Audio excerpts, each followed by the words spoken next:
सभी को नमस्कार। सभी प्रतियोगी परीक्षाओं के लिए आज के महत्वपूर्ण करंट अफेयर। इंटरनेशनल रक्षा मंत्री राजनाथ सिंह आज जर्मनी पहुंचेंगे।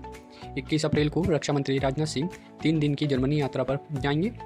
राजनाथ की ये यात्रा दोनों देशों के बीच रणनीतिक रक्षा साझेदारी को और मजबूत करने के लिए है। रक्षा मंत्री अपनी इस यात्रा के दौरान जर्मन रक्षा मंत्री बोरिस पिस्टोरियस के साथ द्विपक्षीय वार्ता करेंगे।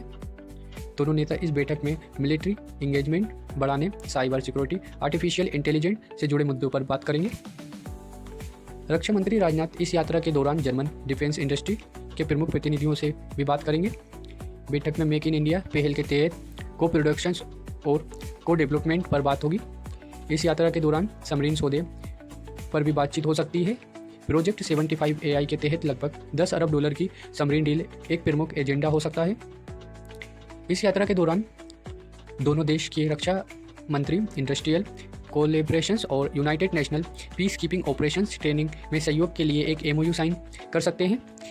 भारत और जर्मनी एक मजबूत और बहुआयामी रणनीतिक साझेदारी है। इस यात्रा का उद्देश्य द्विपक्षीय संबंधों को मजबूत करना है। 2019 में वित्त मंत्री निर्मला सीतारमण दौरे पर गई थी। 2023 में जर्मन के रक्षा मंत्री बोरिस भारत आए थे। नेक्स्ट, भारत अमेरिका के बीच ट्रेड वार्ता शुरू हुई।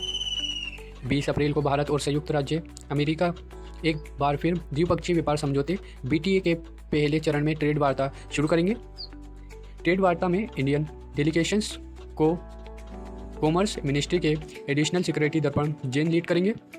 इस ट्रेड वार्ता में कस्टम और एक एक्सटर्नल अफेयर्स ऑफिसर भी इसमें शामिल होंगे। इस 3 दिवसीय वार्ता का उद्देश्य अमेरिका के लगाए ग्लोबल टेरिफ स्ट्रक्चर पर एक बार दोबारा बात करना है। इस वार्ता में टेरिफ दरें घटाने, मार्केट तक बेहतर पहुंच बनाने, सप्लाई चेन बढ़ाने और इन्वेस्टमेंट को बेहतर करने पर बात हो सकती है। ये वार्ता अमेरिका टेरिफ के लिए महत्वपूर्ण है। दोनों देश टेरिफ में बदलाव के बाद प्रस्तावित समझौते की रूपरेखा का पुनः मूल्यांकन कर रहे हैं।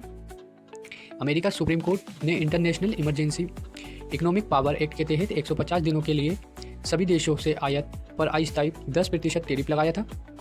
फरवरी 2026 में भारत अमेरिका के बीच इंटरिम ट्रेड एग्रीमेंट का स्ट्रक्चर पहले ही जारी कर दिया गया था। भारत अमेरिका 2025 से द्विपक्षीय व्यापार समझौते BTA के लिए काम कर रहे हैं, जिसमें कई वार्ता पहले ही दौर में पूरी हो चुकी है। भारत अमेरिका सोयाबीन तेल, ड्राई फ्रूट्स और वाइन पर टेरिफ में कटौती या समाप्ति पर भी चर्चा कर सकता है।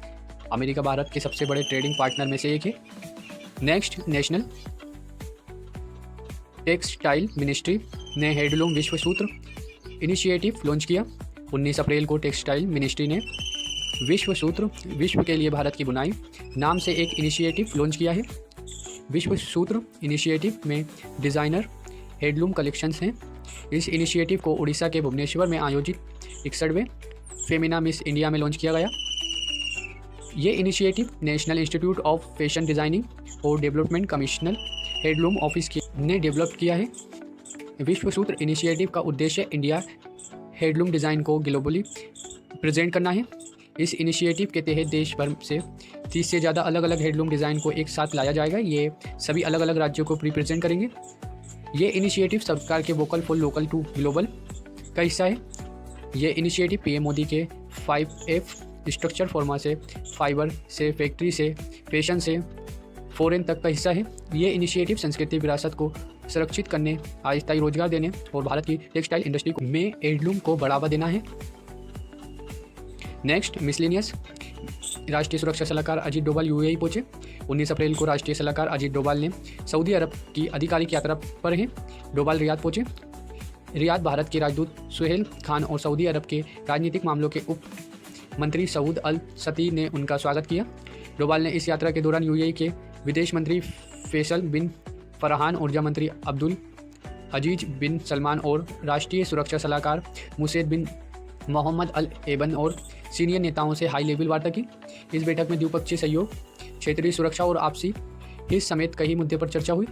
17 अप्रैल को डोभाल ने यूक्रेन के राष्ट्रीय सुरक्षा और रक्षा परिषद के सचिव रुस्तम उमेरोव के साथ व्यापार बातचीत की। ये यात्रा वैश्विक सुरक्षा मुद्दों पर भारत की सीरीज है। नेक्स्ट, भारत रूस के बीच रिसोल्व समझौता लागू। 18 अप्रैल को रूस ने भारत और रूस के बीच reciprocal exchange of logistic support RELOS रक्षा समझौता लागू होने की जानकारी दी। रिसोल के तहत दोनों देश एक दूसरे की ज़मीन पर 3000 सैनिक तक तैनात कर सकेंगे। रिसोल के साथ ही 5 युद्धपोत और 10 सैन्य विमानों की तैनाती की अनुमति भी दी गई है। समझौते के तहत देशों की सेनाएं एक दूसरे के मिलिट्री बेस, एयरबेस और बंदरगाहों का इस्तेमाल कर सकेंगी, जिससे लंबे समय तक सैन्य तैनाती और ऑपरेशन आसान होंगे। इस डील में लॉजिस्टिक सपोर्ट भी शामिल है। इसके तहत ईंधन, पानी, मरम्मत, तकनीकी संसाधन और अन्य जरूरी सप्लाई उपलब्ध कराई जाएगी। इसके साथ ही विमानों के लिए एयर ट्रैफिक कंट्रोल और फ्लाइट से जुड़ी सेवाएं भी मिलेंगी। ये समझौता फरवरी 2025 में साइन हुआ था और दिसंबर 2025 में इसे रूस ने भी मंजूरी दी थी। ये 5 साल के लिए लागू रहेगा, जिसे आपसी सहमति से आगे बढ़ाया जा सकता है। हालांकि ये समझौता युद्ध के लिए नहीं, इसका उपयोग केवल शांति के लिए और शांति के समय संयुक्त अभ्यास और लॉजिस्टिक सहयोग के लिए किया जाएगा। इस डील को भारत और रूस के बीच मजबूत होती रणनीतिक साझेदारी का अहम कदम माना जा रहा है, जिससे दोनों देशों के बीच सैन्य तालमेल और सहयोग और बेहतर होगा। आज का इतिहास, 21 अप्रैल का इतिहास। 21 अप्रैल 1526 में पानीपत का पहला युद्ध हुआ। 21 अप्रैल बाबर ने इब्राहिम लोदी को हराकर मुगल साम्राज्य की स्थापना की। 21 अप्रैल 1938 में सारे जहां से अच्छा के लेखक और शायर मोहम्मद इकबाल का लाहौर में निधन हुआ। ऐसे ही डेली के current affair and news update के लिए चैनल को लाइक एंड सब्सक्राइब करें। Thank you for watching.